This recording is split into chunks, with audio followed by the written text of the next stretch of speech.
some of you in the room know me, some of you don't. I introduced myself as a son of North Tulsa because I was raised in this community. And so my family came here in 1969 when I was just 2 months old. So I finished at Sam Houston Elementary School, then Robert Frost Elementary School. Sam Houston is now John Hope Franklin, and Robert Frost is now an early learning childhood center. And then I went to Marian Anderson Middle School, that is now an elementary school. And then I graduated from the Booker T. Washington High School. So very proud of growing up in this community. So I have family roots that go back to, again, 1969. I've been going to the same church since 1977. So if you're familiar with Antioch Baptist Church, that's the church that I was pretty much raised in, and I still work heavily within my church. So very connected to the community in that way.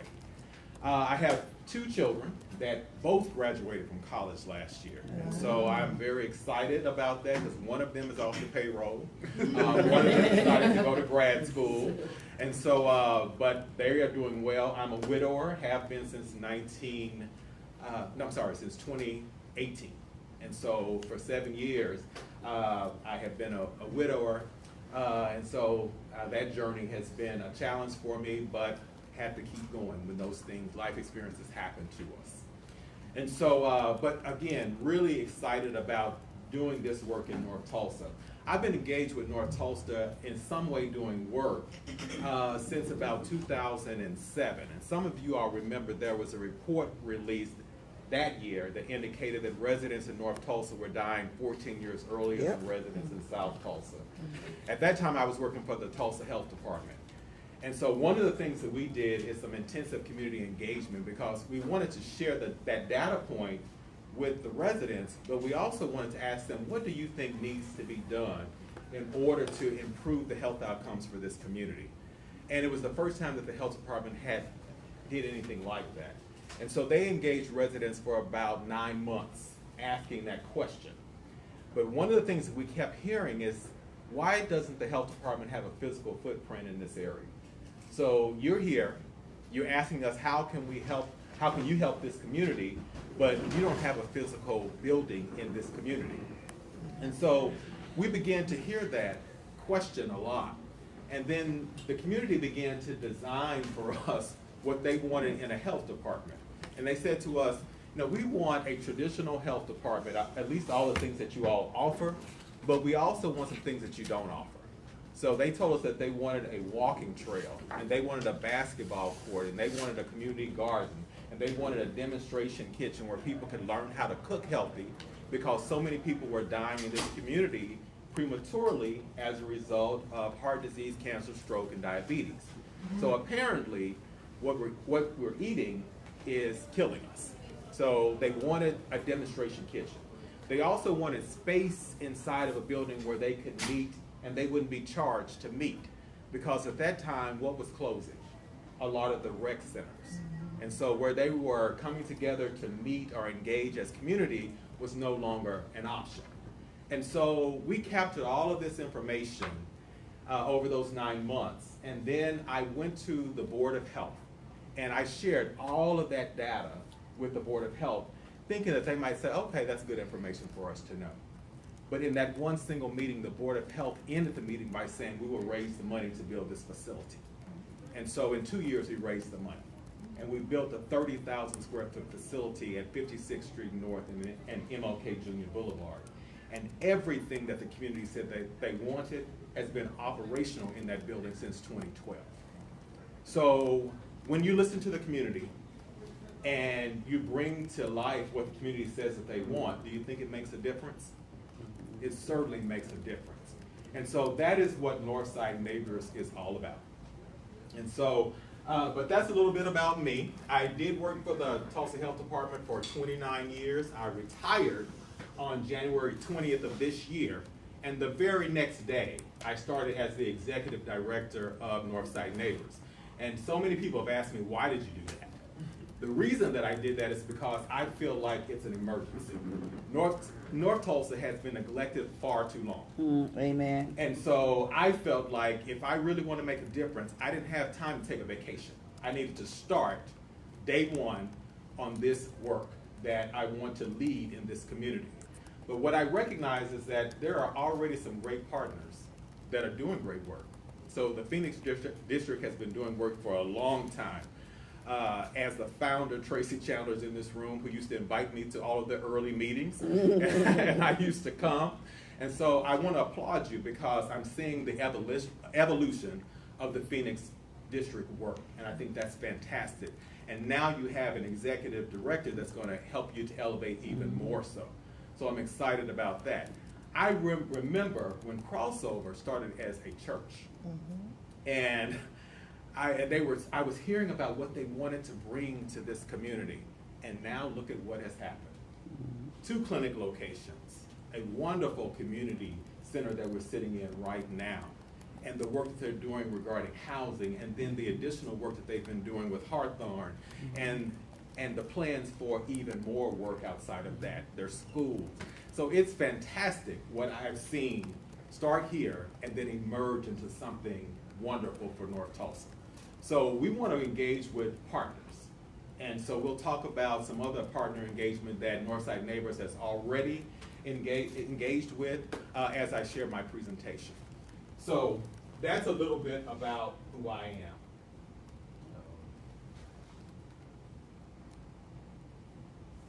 So Northside Neighbors was launched because of Invest North. How many of you have heard of Invest North? Okay, I'm glad that most hands are going up because Invest North has been doing great work in this community for about 3 years.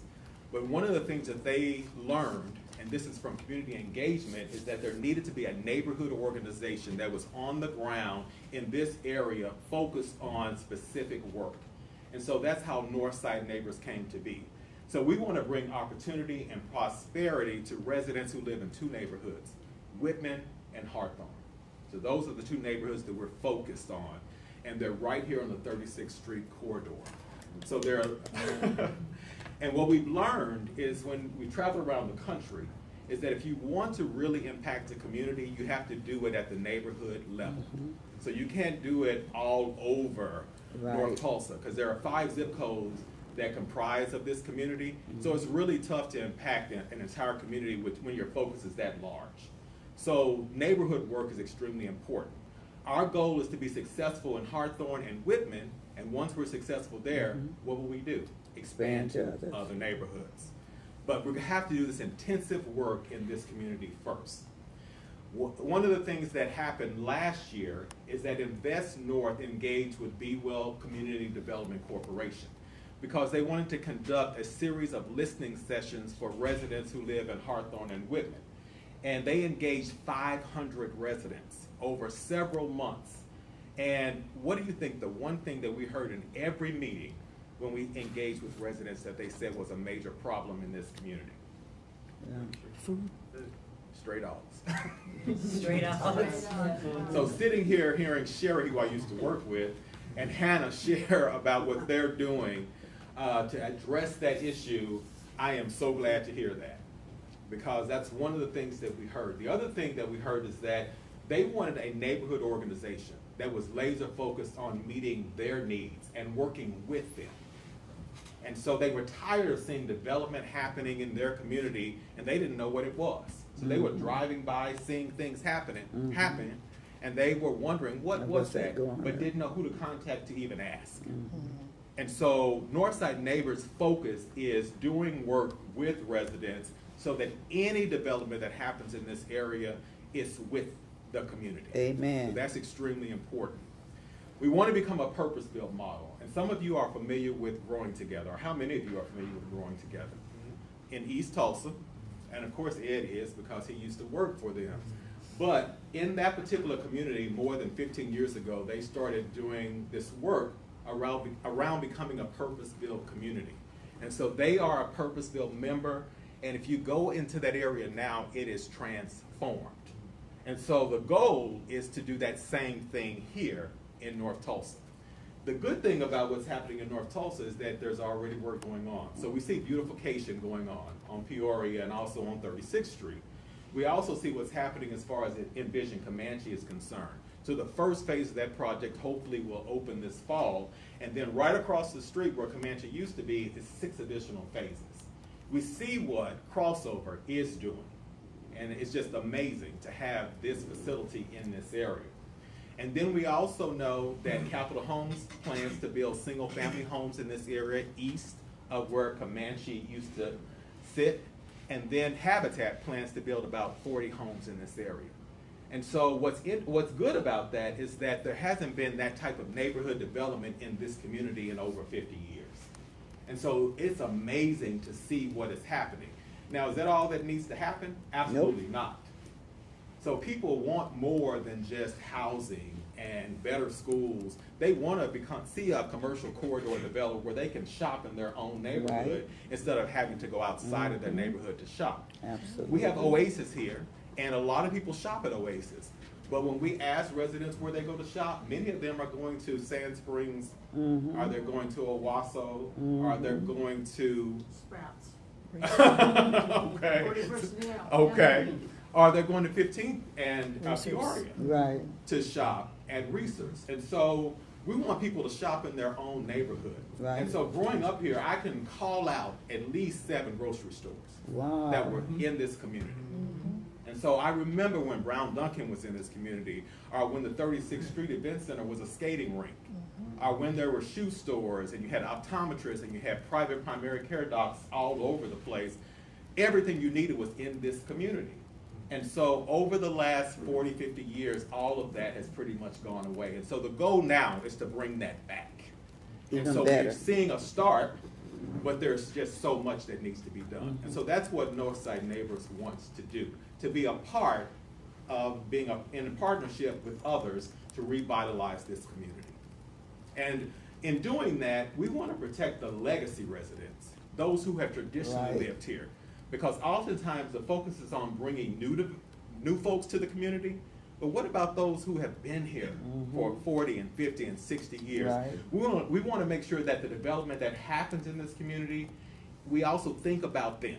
And so it's not just bringing in new people, which is important because it's going to happen, but we also have to protect the legacy residents. And so whenever I give a presentation, you're going to hear me say something about legacy residents. Okay? And just stop me if you have questions. I tend to talk fast, so just stop me if you have any questions for me. As I said, we're focused on these 2 neighborhoods, Hawthorne and Whitman. Hawthorne has a little less than 2,700 residents, and you can see the boundaries of the Hawthorne area, 1.8 square miles. And then Whitman has a little more, almost 2,800 residents, 1.2 square miles. And so those are the 2 neighborhoods that we're focused on. And we're doing that because, again, neighborhood work is where you can make the greatest impact. This is the model that we want to bring to this area.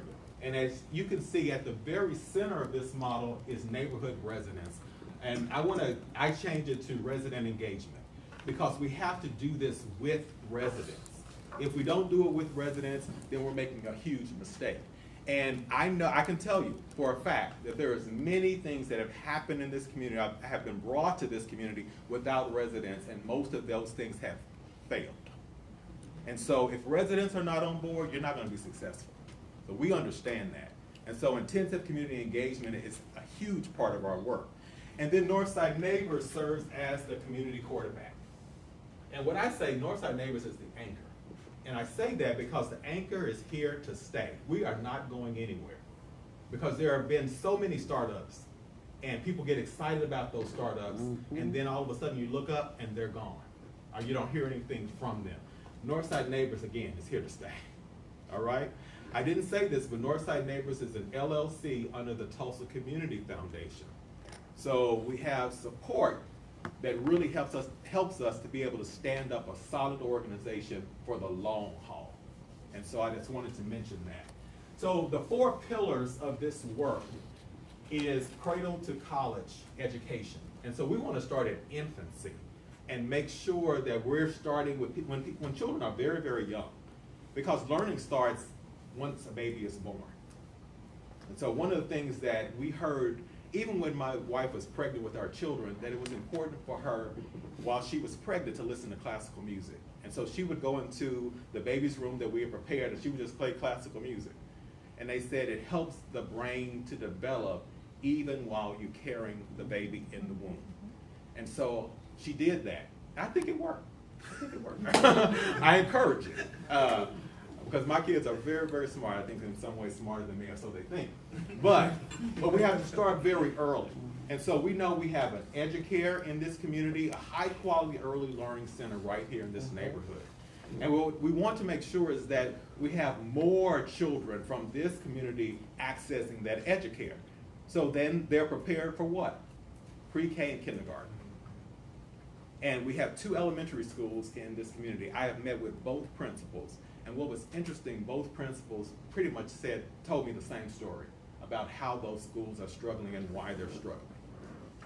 And so we want to come in and help those schools to be successful.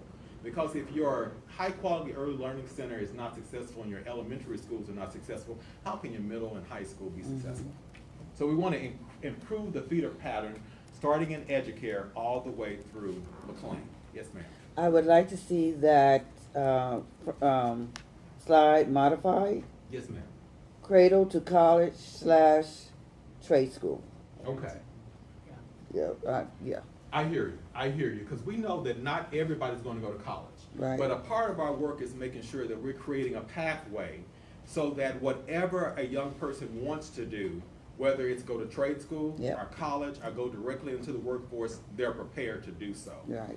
So one of the things that Maybe we it's just... called cradle to career. Yes, Mm-hmm. and that's the term that I typically use. But this is the purpose-built framework, so I just want to present it how they gave it to us. Sure. And so, but I totally agree. That's really what it is, from cradle to career.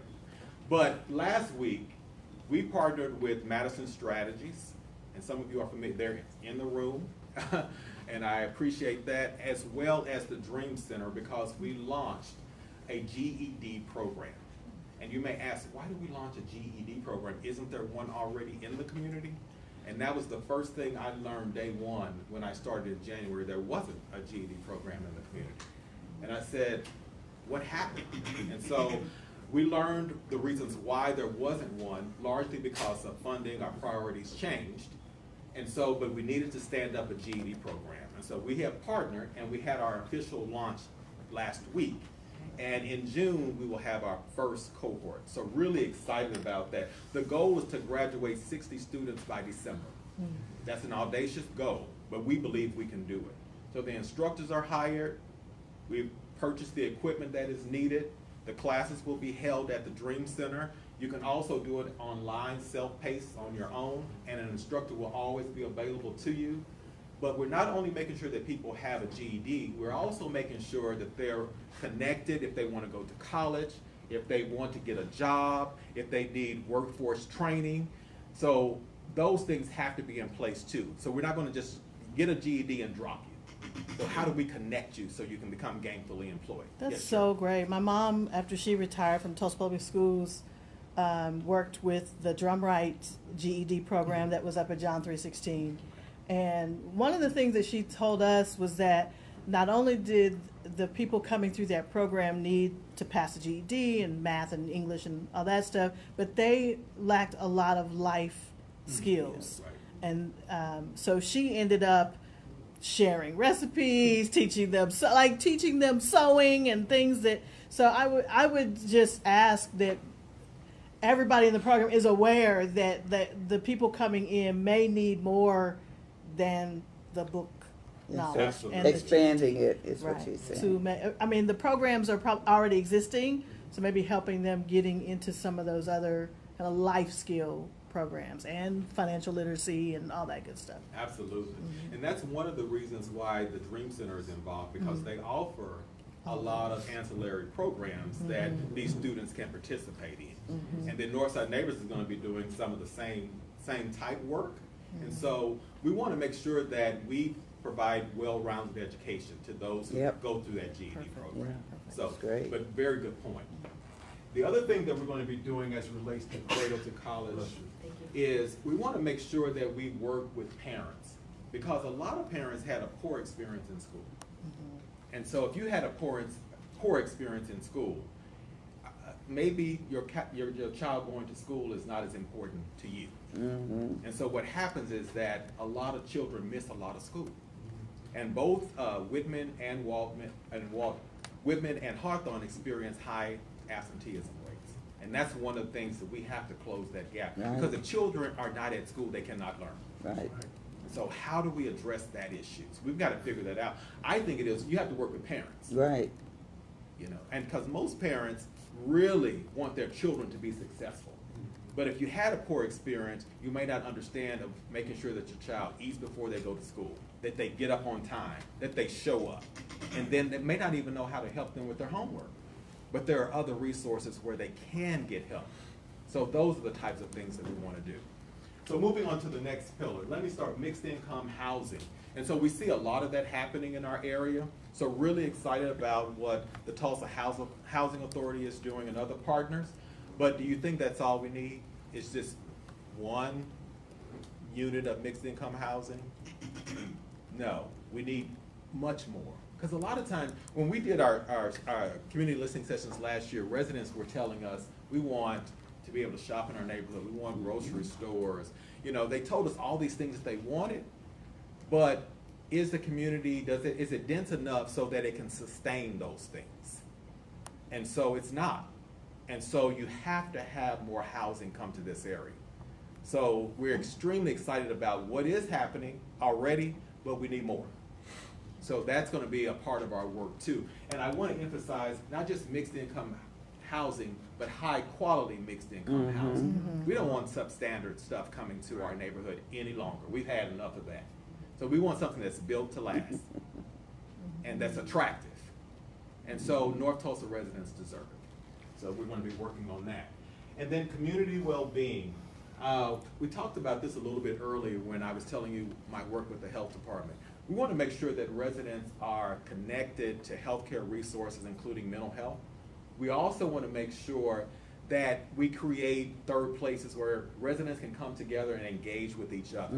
Because where's the third place on the 36th Street corridor where residents can just come together and engage with one another? All right. Anybody? It's right here. So, but it just doesn't naturally happen. So when I was growing up, my grandfather and my uncles would go to the McDonald's on Pine and Peoria, and they would go and sit there and drink coffee all day and talk to their friends, and the manager of the McDonald's didn't care. But it became a third place for men to just go and hang out and drink a cup of coffee. We want to bring those types of places to this area. That's really important.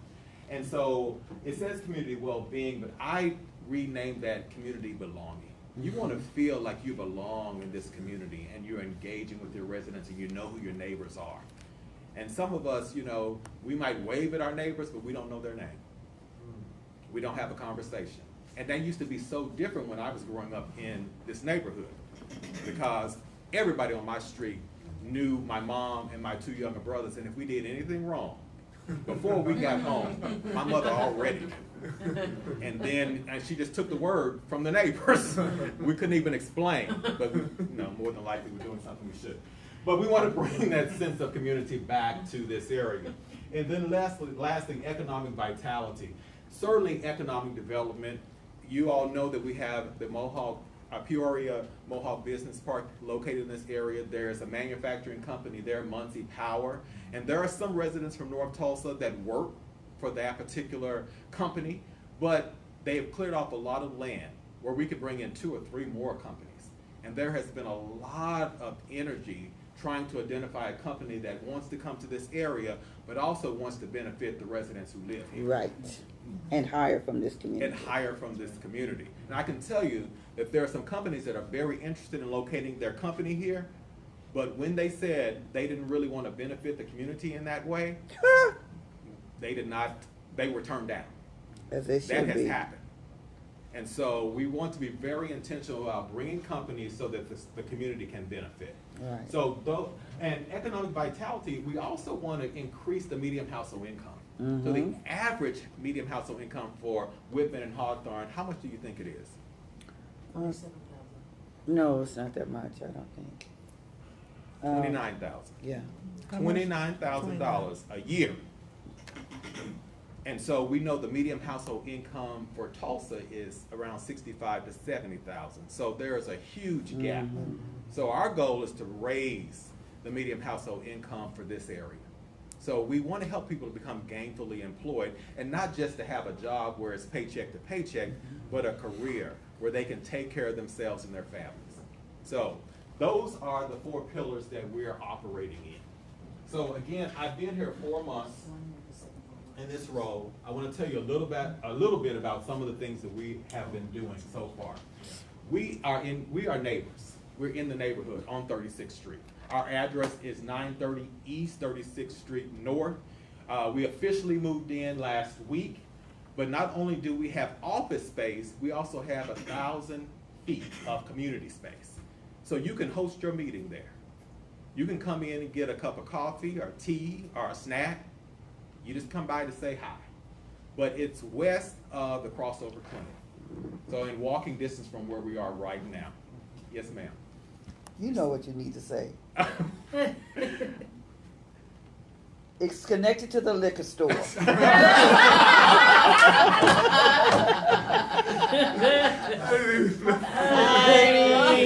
Everybody now knows where it is. Okay. I am reluctant to say that, but I will from now on. So, but people typically know when we say connected to the liquor store exactly what we're talking about. So we are neighbors with the liquor store. And they're very pleasant neighbors. Small business. Right. So, but really excited that we're in the neighborhood, and that was very important to us to not only build out office space, but to also have community space in that building. And so, but we're neighbors. Come by and visit us. And then I mentioned the partnership with Madison Strategies and the Dream Center regarding the GED program. So you are familiar with that already. We are also launching the Flourishing Neighborhood Index, and I hope you all, especially if you live in Hawthorne or Whitman, will participate. We have hired surveyors that live in those 2 neighborhoods. Tracy is probably our lead surveyor right now. But hired surveyors, and we're trying to survey 340 residents over the next 8 weeks or so. And it's a 45-minute survey. That's why you have to take the survey with a surveyor. And if you participate, you get a $25 Quick Trip gift card. Now, who can't use that? So if you haven't participated, please see me so I can take your information, and we will contact you and figure out how we can connect. But we are really excited about this because this is just another way that we can hear from residents so they can tell us what opportunities, where are the threats, what do they want, what don't they want, what they think would be great for their community, that sort of thing. But we need to complete those surveys. So really excited about that work. Identity development, we recognized right off the bat that we had to make sure that we are branding ourselves, meaning that we have to have a clear vision and mission and core values. We have to say as an organization, this is how we behave, and this is what our belief system is. And so we're working with some brand strategists to help us develop that. Of course, we're coming up with our logo. We have a logo, but it's probably going to change because the folks that are helping us develop the new logo, they said they looked at our old logo and they said, based on what you said Northside Neighbors was, this is not what we see in this logo.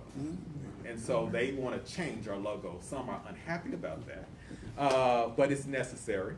So we're going to have a new logo, and then we also they're going to help us with our colors and all of that. But that's extremely important. So brand identity is work that we're all